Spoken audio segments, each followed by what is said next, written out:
I gotta be honest, as a Tsukimichi fan, and I've seen this comment for a while since covering the show, really. The idea of our boy Makoto meeting up with someone like Hibiki has been something that a lot of people have wanted to see, because obviously they both come from the same world, like this is his senpai.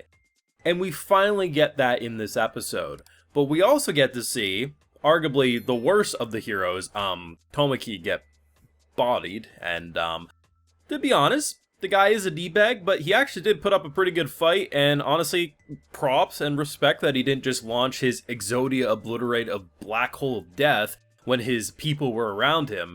The guy may be a coward at points, but damn, he put up a decent fight. But the idea that we have, I love it, and I really hope Makoto comments on this, combat armor of Slave Leia over here. Like, that's literally the vibe I'm getting from Hibiki's combat armor. Though, probably we should blame the goddess, if anything, because the goddess is like all about beauty standards, and this is the type of bullshit that she would apply, that the more slutty you look, the more beautiful you are, so therefore the more protected you are. But like, people can make their jabs that Makoto's over here looking like a Power Ranger, or he has some crisis-looking super suit on.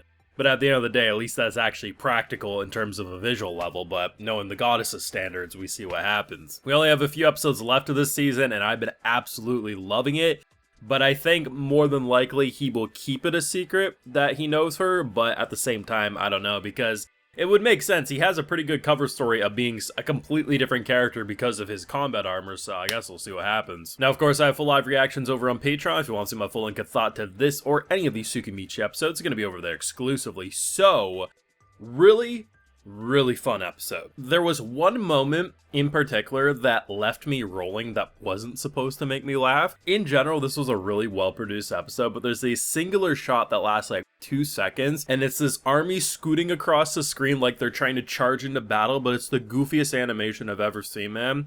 Now, granted, it's not Misfit of Demon King Academy CGI, so I'm not going to say it's horrible, but it's unexpectedly hilarious. But the actual fights were quite well done. At first, they kind of bamboozle you. They make you look like, oh shit, like, what the, Mio? Is she getting, like, body? Like, why is this snake-looking bastard who's supposedly a dragon? I still think he's a snake. I refuse to say otherwise. Like, he's actually pushing her shit in. She's actually getting hurt. And then you realize, oh wait, no, she's just trying to master the reflection technique, so if she actually took it as seriously as she needed to, that dude would probably already be dead, but, rip Bozo, because he has no idea what's actually waiting for him when the spider actually takes her fangs out.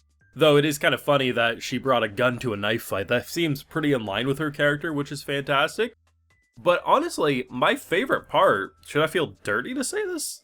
Probably, but honestly, Tomaki had my favorite stuff in this episode. Now, I was one of the people when we were initially getting caught up, because obviously we didn't see everything we should have saw in Season 1, because Season 1 was just Season 1. They didn't know if they were getting a Season 2, so we had to play catch up in the early stages of the season. I liked seeing the other two heroes. They may infuriate me, especially when it comes to Tomaki, but at the end of the day, I liked the stories that were being told. So seeing him go up against someone, Sophia was bodying him. And Sophia was bodying pretty much everyone. So Sophia and her dragon partner, who can like do this teleportation via sword blades, which is pretty cool, basically comes in, cuts the wing of the dragon they're riding on, and pretty much they start throwing hands. And honestly, I like the fight, because here's the thing. These characters might infuriate you, you might say this or that, but even when he initially retreated and said, I'm getting out of here, it kind of made sense back in the day, even though, at the end of the day, I don't think he's really a true hero. I mean, hell, if you look at Makoto, Hibiki's actually the one he's most scared of in terms of, well, he didn't initially know it was her to begin with, but in terms of the abilities the two of them has, one of them has basically Gios that can command, and then the other has persuasion that could actually influence the world way worse if left unchecked. But the idea of his personality leaves a lot to be desired. But the thing you can't deny, especially in an episode like this, when he's like, at every right, if you look at it just like objectively, remove emotions, someone this strong, should they get away? Probably not. Just unleash the nuclear blast of death. He says, no, I'm not going to do that. I'm not going to give in to my last stand. You throw them away into safe space, I'll go all out because you're a crazy bitch and you just want to fight. I actually can appreciate that. Did it work? No. I actually thought they were implying he was dead at first, the way they were talking about how anyone who would use that would actually not survive.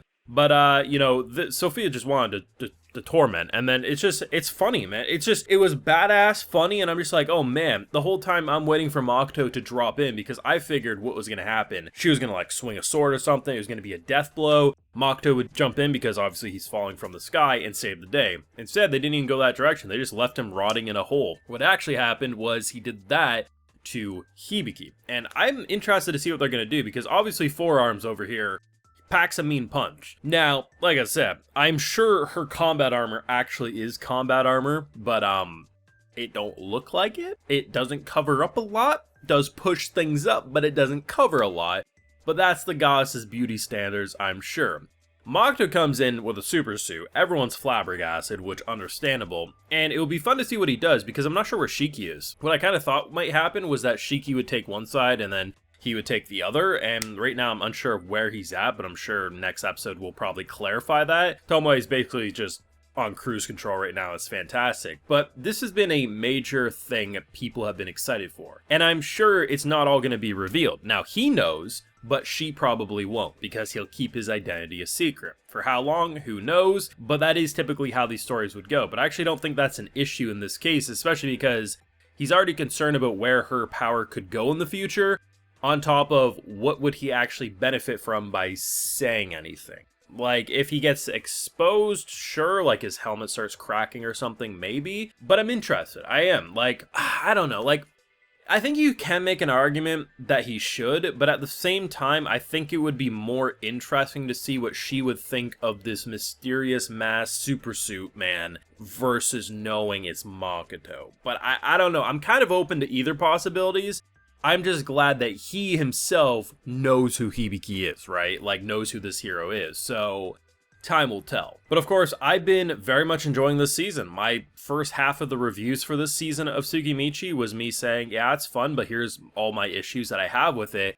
And literally as soon as episode 13 dropped, it was just skyrocketing quality. This show is payoff after payoff after payoff, and there's a reason why they had to make this a 2-core. Not just so that we could have more Tsukimichi episodes, but because in order for this core to function, you needed to have all that build-up and not give the viewer 3 months, 12 months break in between cores, because it would have killed the momentum. If they do a reasonable distance between seasons 2 and 3, I only see this show getting more and more popular.